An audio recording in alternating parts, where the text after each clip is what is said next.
Welcome back to Corner Stories. Please enjoy this video and don't forget to give it a like and subscribe. And now let's get on to story 1. For clarity purposes and because it's how stories go, I'll begin at the beginning. Last summer, my husband, 37M, and I, 30F, saw a naked woman through our front window. She was walking down the street looking lost. It was hot enough that the pavement had to have been burning her feet. I'm a nurse by trade and I try to be a helper, so I grabbed a robe and ran out to collect her. She was confused, but compliant and came with me with no issues. My 2 children were under 2 at the time and in the house with my husband, and because I didn't know what was going on with her I brought her to my back porch. I got her some water and called 911. A police officer came, and from what he said I gathered that this was not an isolated incident.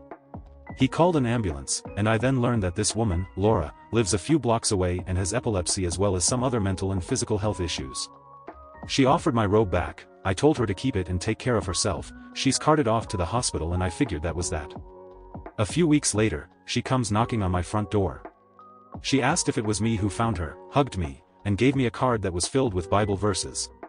I'm not religious in the slightest, important later, but we live in a small, religious town and I usually just take these types of sentiments as a good faith effort at connection and play nod along. We reintroduced ourselves and chatted for a moment, and she told me she got my address from the police station.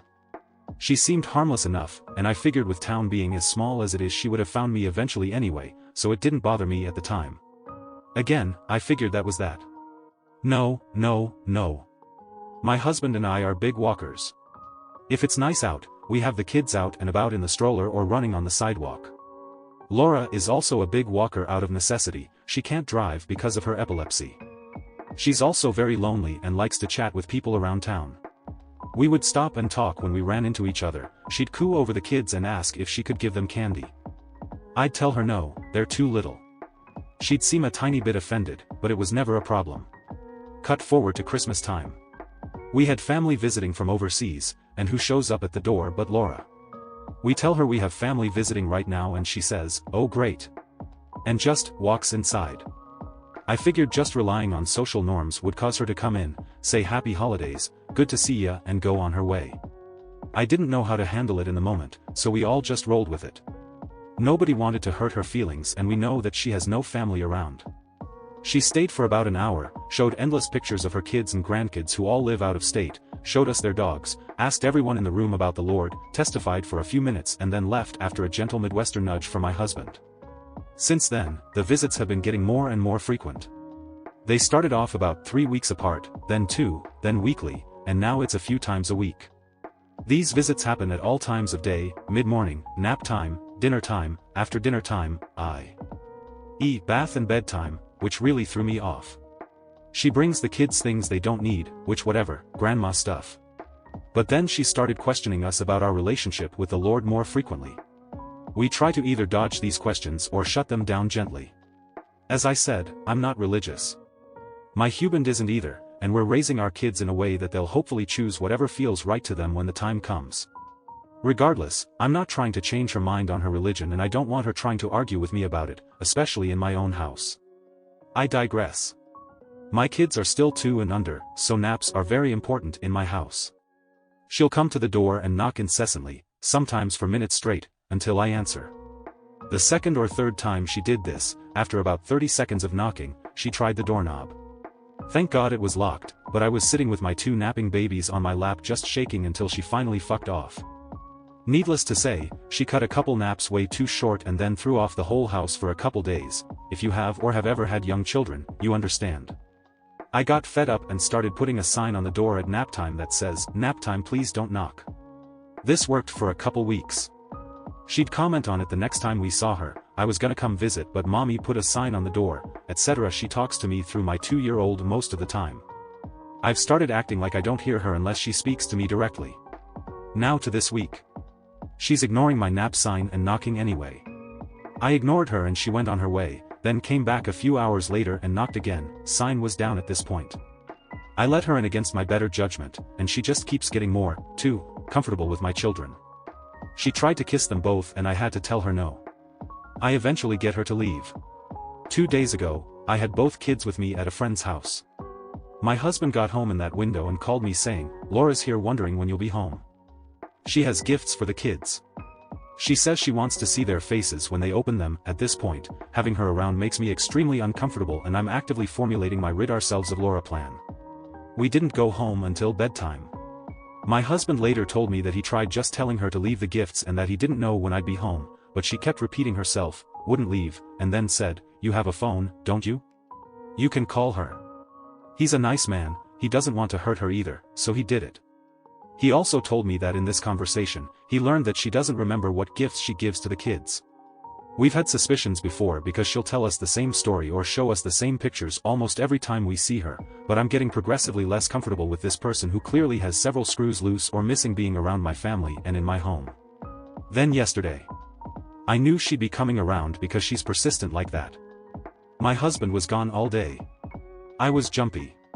My sister was here with me, which I'm endlessly thankful for. Knock, knock, knock, here's Laura.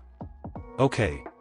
We let her in. I'm telling myself it'll be fine, I'm overreacting and just need to try to find some hospitable warmth in my cold, millennial heart. She gives them the bag. It's a Kroger bag, I'm convinced she just finds random stuff and brings it over. It's fine, we like thrifted found stuff. There's a sucker in the bag. She asks if my oldest can have it. I said, I'll just put that up for later, with every intention of tossing it. She insists on making sure he sees it first, so of course he throws a tantrum. He's 2, you can't show him candy, take it away, and then expect him to be fine. But I'm not giving him the damn sucker, so tantrum it was. She moved to pick him up. I said no, I got him, and went to grab him. She insisted, I got him, I got him. I yelled, Laura, wrestled him away, and took him to the other room.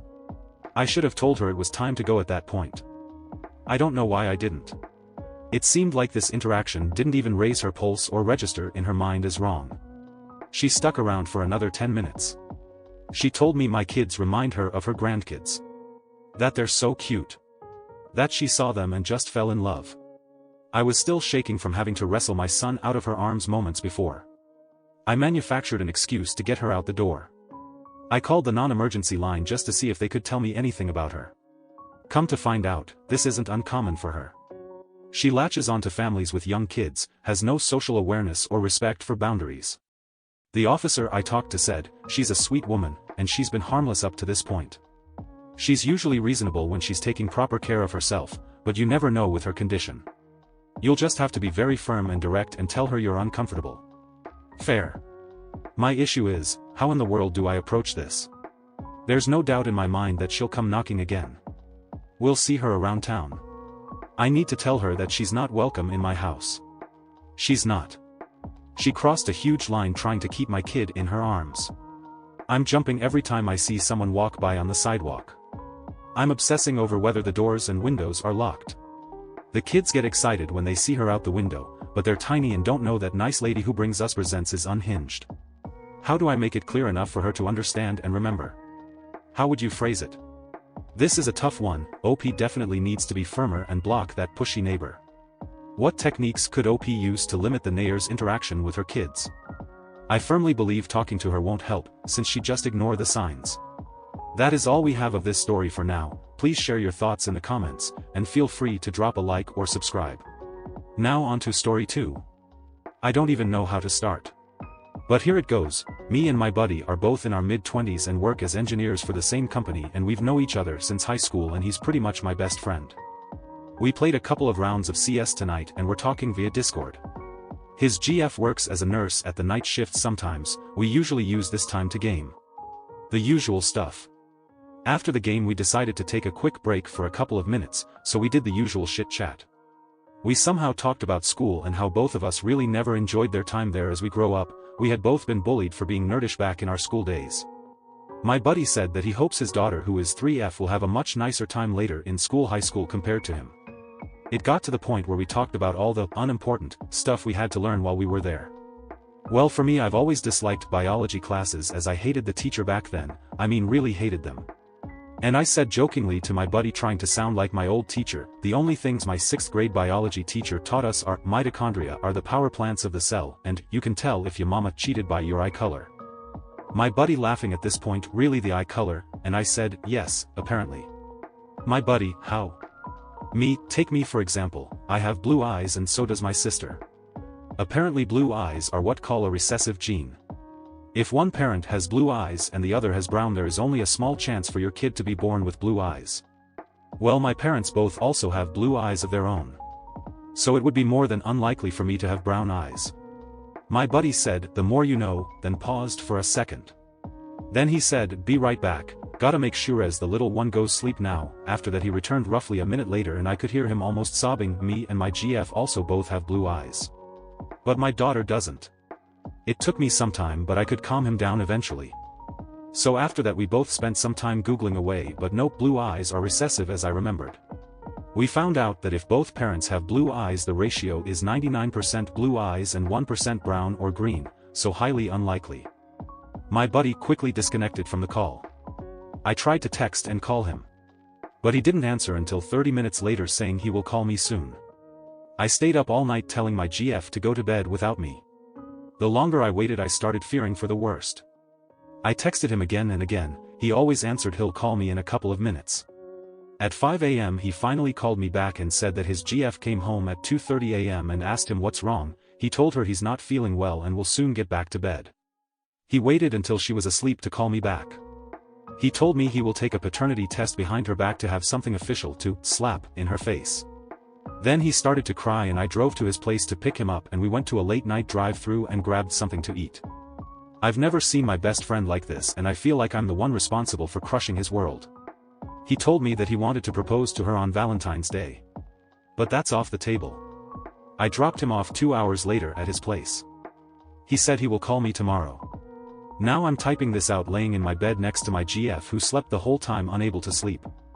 I can't shake the feeling that I destroyed my buddy's life. Comments: Yep, eye color is not as easy as people make it out to be, especially if all you know about it is from high school biology. Correct. The post should read, "I thought what I remembered about high school biology made me an expert in human genetics." It's rare, but it can happen. A childhood neighbor family had it. Both parents blue eyes, daughter brown, and that little girl was an absolute clone of her father. The whole dominant gene thing is an oversimplification, and doesn't reflect how many genes are actually involved, nor how many ways they can interact with one another.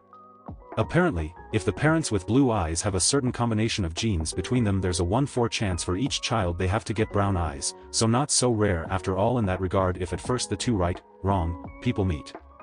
If both parents have blue eyes, how could they have a child with brown eyes? I teach high school biology and I preface genetics with, "This is an oversimplification of how things work, for reasons like this." If you look up an eye color chart, there are so many different variations on colors. More than just brown, blue, green and hazel, etc. Update. He is not the father. So the results came in today, and my buddy called me right away. He showed the results his now ex-GF and she broke down claiming that even if their daughter is not his, that they should work this one out. My buddy has told her no, and that he will not raise somebody else's kid. She started to demand that, since he has been raising her for 3 years now and that she had in fact stopped sleeping around 2 years ago, so they're all good now and can work this over. He's now crashing at my place while giving them 10 days to find a new place to stay. My buddy also told me he's giving her 10 only for the kid's sake, otherwise he would have thrown her out right away. He's also looking for lawyer should there be a aftermath to this, but test is more than sufficient where we live, so he's pretty much of the hook. Thank you for joining me today. Don't forget to connect with each other in the comments below. Until next time, be kind, be curious, and I'll catch you in the next video. Corner Stories signing off.